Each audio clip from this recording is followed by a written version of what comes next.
This video will introduce graphing systems of linear inequalities. So the first thing we'll do is just simply take the line and graph it as if it were just y equals 1/2 x plus 1. So I would plot the points,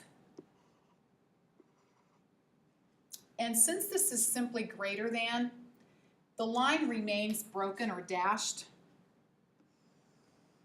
And when you sketch the line into the plane, you divide the plane into 3 sections. You've got the upper half plane, and that's the portion of the plane that's above the line. You've got the lower half plane, and that's the portion of the plane that's below the line. And the line itself is now the boundary line. And since it's strictly greater than, the line remains broken. And just vocabulary, the open half plane, adding the word open in there, it just simply means that it's the region above or below the boundary, and the boundary being the line that you just graphed.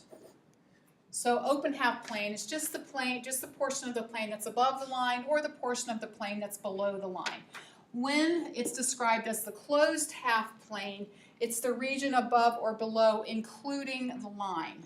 So this is the region above or below, but it includes the line.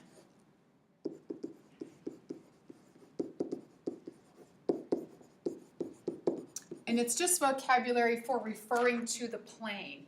It's not really vocabulary that describes a solution set. So this is just laying the foundation for drawing the boundary line in, splits the plane into 3 regions. The upper region, which is above the boundary line, then the boundary line itself, and then the portion of the plane that's below the boundary line, or the lower half plane. Now let's take this and actually shade it in to reflect the solution set. So that's just vocabulary to describe the plane itself. And now, to put a solution set to this, let me graph this one more time. And since it's strictly greater than, the line remains broken. It's not a solid line. So now it's time for me to shade in the region of the plane that contains all of the solutions for this inequality. The easiest number to test is the origin, 0, 0. If the line does not go through the origin, then it's easy enough to test 0, 0. And here's my origin, 0, 0. I have an x value that's 0 and a y value that's 0. I take those 2 values up to my equation and I test 0 greater than 1/2 times 0 plus 1. So here I'm just really left to compare 0 to positive 1. Is 0 greater than positive 1? Yes or no? The answer here is no. That is a false statement. So that means since 0, 0 fell below the line and 0, 0 was not a solution, that means all of the solutions to this linear inequality lie on the other side of the boundary line. So you would shade the upper half plane to reflect all of your solution sets. But the points that fall on the line are not in this solution set because the line is broken. Let's do the next example together. Okay, once again, it's the same line, but now my inequality is less than. So let me get the line graphed.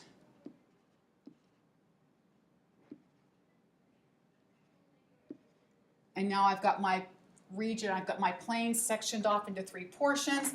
The upper portion, the boundary line itself, and the lower portion. Now it's time for me to claim a solution set. Once again, 0, 0 is a nice, easy testing point. So I let both x and y become 0, and I'm left comparing 0 to positive 1. 0 is less than positive 1. That is a true statement. So that means that all of the solutions to this line all of the solutions to this inequality fall on the same side of the line as 0, 0. So to shade my solution set, I simply shade the lower half plane because that's the half of the plane that contains my testing point, the origin, 0, 0.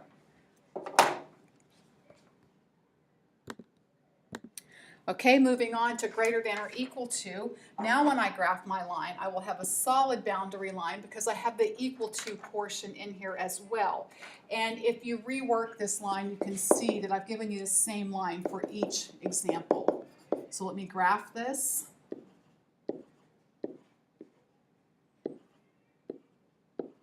And now this is a solid line.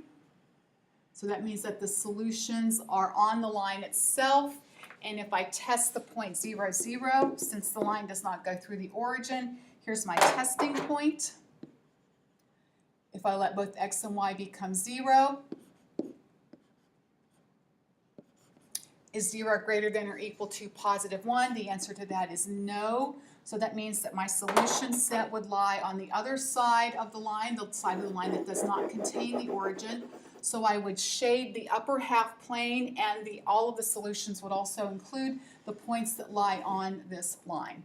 And then finally, to do the last problem for your introductory notes, reworking the equation, rearranging the equation. It is the exact same equation.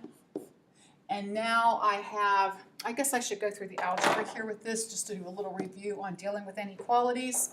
I'm going to put this in y equals mx plus b form. So first thing I would do would be subtract x and subtract 2.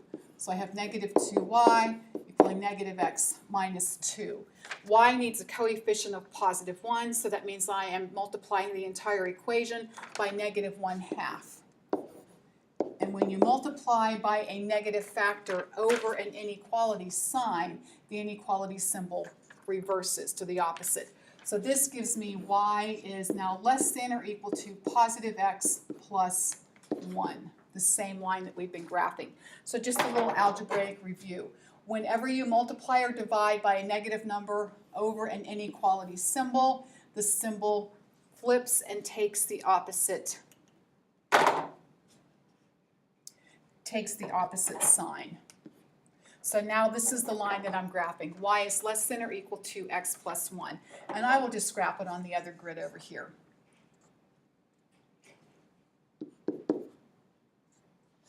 And here is, let's see, same line once again. And this is a solid line because it's less than or equal to.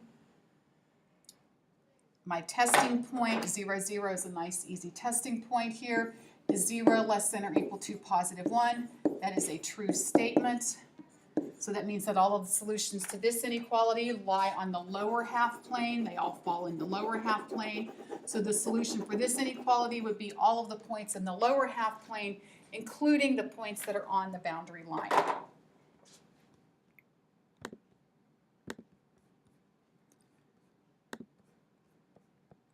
Okay, let's compare a little bit, go back to something that you've done in the past, and I'll just show you how this relates up to inequalities in two variables.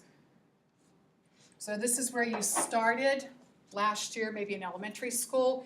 Y is greater than 3, strictly greater than, just on a single number line. It's an open circle at the spot 3. If y is greater than 3, then all of the points that would satisfy that inequality fall to the right of that point.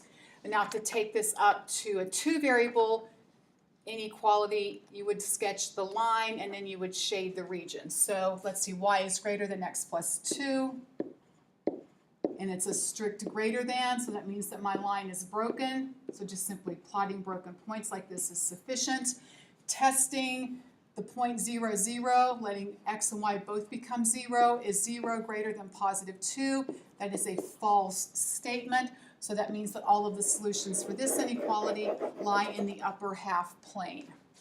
And then going on to the second example, just to take you back to something that you used to know, y is less, or something that you've learned prior to today, y is less than or equal to negative 2. That is a solid dot on the number line.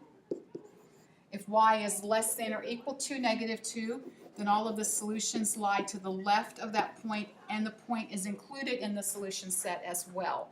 And then graphing this line, negative 1 up 2 and over 3.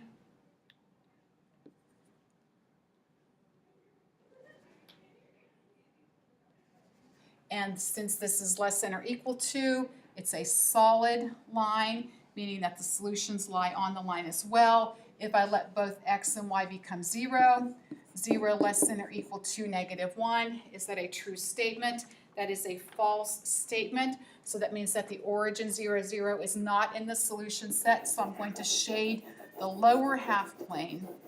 So all of the solutions for this linear inequality are the points in the lower half plane, including the points on the line.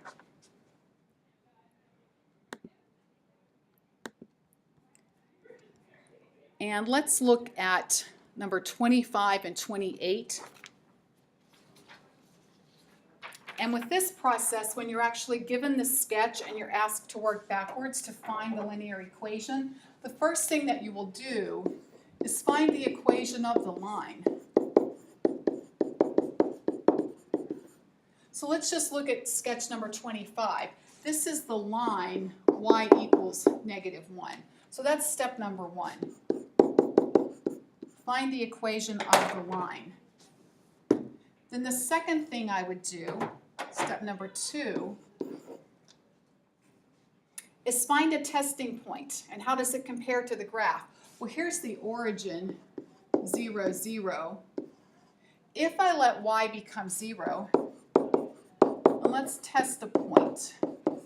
If I let y become 0, and I'm going to put a box here for my inequality, and I'm comparing 0 to -1. Well, 0 is actually greater than -1. And this is a dotted line, so that means I'm looking at greater than or greater than equal to. 0 is greater than -1. So I determine my inequality, test point to determine your inequality.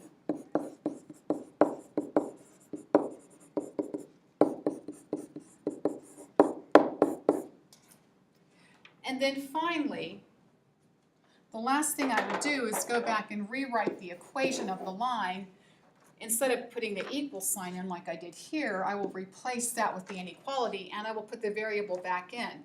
So this is actually the graph of the line y is greater than -1.